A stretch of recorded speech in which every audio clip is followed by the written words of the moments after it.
सुनहरे जंगल में शाम के समय पंछियों दिए जलाकर मजे से दिवाली मना रहे थे। दिवाली के स्वागत में कोई अनार तो कोई चरखी जला रहा था। जंगल के पंछियों बहुत खुशहाली मना रहे थे। कालू का बेटा नंदू उजाला देखकर रंग बिरंगे बहुत खुश हो रहा था। मामा, आज के दिन बहुत अच्छा है। मामा, आज रंग बिरंगे उजाले देखने को मिल रहा है। मामा, आज क्या है?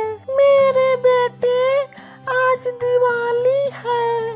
जंगल के सभी पंछियां आज दिवाली मना रहे हैं। मामा, हमारे घर दिवाली क्यों नहीं मनाई जा रही है? ऐसा क्यों है मामा? मेरे बेटे, हम लोग बहुत गरीब हैं, इसीलिए दिवाली नहीं मना रहे हैं। मेरे बेटे, तुम्हारी माँ इतनी बदनसीब है कि तुम्हारे लिए कोई चीज खरीद भी नहीं सकी। मामा, हम जा रहे हैं नंदू के साथ दीपावली मनाने और चरखी चलाने। नहीं बेटा, मत जाओ। हम जैसे गरीब की कोई इज्जत नहीं करता है, मत जाओ। टुनटुन अपने माँ की बात नहीं मानता है और नंदू के पास जाता है। नंदू कौवा फुलझड़ियाँ छोड़ रहा था। वहाँ पर कालू और गौरी भी थी जो मिठाइयाँ खा रही थी। गौरी आंटी, मेरी माँ मेरे लिए कुछ नहीं लाई। मुझको भी दीपावली मनाना है, फुलझड़ियाँ भी छोड़नी है और मिठाइयाँ भी खानी है मुझे। गरीब के बच्चे हो, पटाखे से कुछ हो गया किसको इंजाम लगेगा?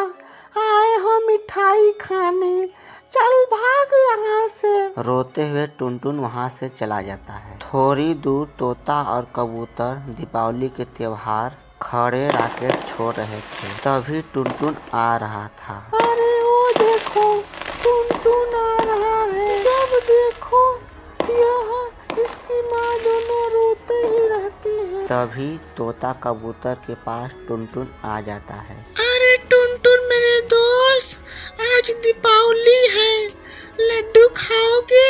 कबूतर मेरे दोस्त, मैं भी आपके साथ पटाखे फोड़ने आया हूँ। अच्छा तो ठीक है, आओ अनार वाला पटाखे आकर जला लो।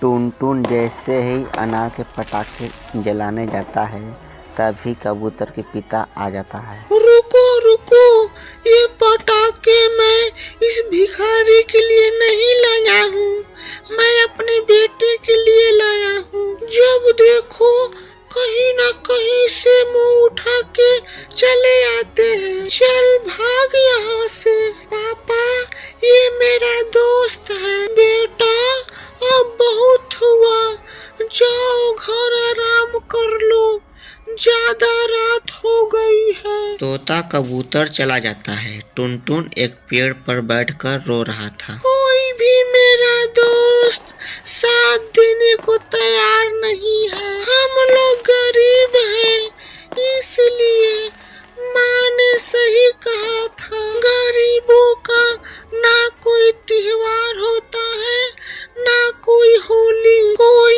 इज्जत नहीं करता, कोई गरीबों के त्योहार नहीं होता है। कबूतर पति जी त्योहार के कुछ सामान भूल गए हैं। आज के दिन कुछ और सामान खरीदना है। तब पापा मामा घर से चले जाते हैं। इधर कबूतर के बेटे को एक शरारत सूझती है।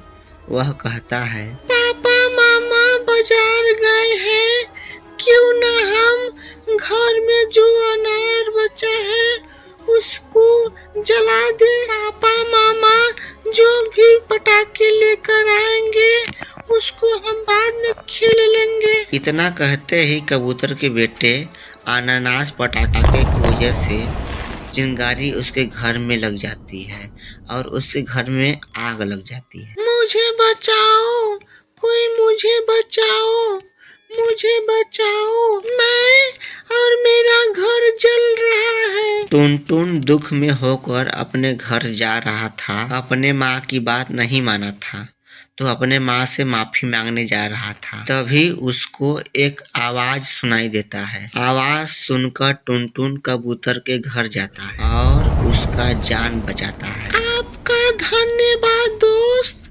अगर आप ना होते तो मेरी जान आज नहीं बचती। मेरे दोस्त, इसमें धन्यवाद की क्या बात है, ये तो मेरा कर्तव्य था। तभी कबूतर के पापा मामा भी आ जाते हैं और घर में आग देखकर दोनों घबरा जाते हैं। अरे, मेरे घर में आग कैसे लगी?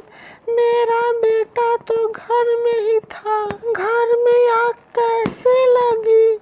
कौन लगाया है यार? कबूतर के पिता ऐसे ही कह रहा था। तभी कबूतर के बेटा आ जाता है और कहता है, पापा, आपको जाने के बाद मैं अनानास वाला पटाखा घर में ही छोड़ रहा था। अनानास की वजह से पापा, मेरे घर में आग लग गई।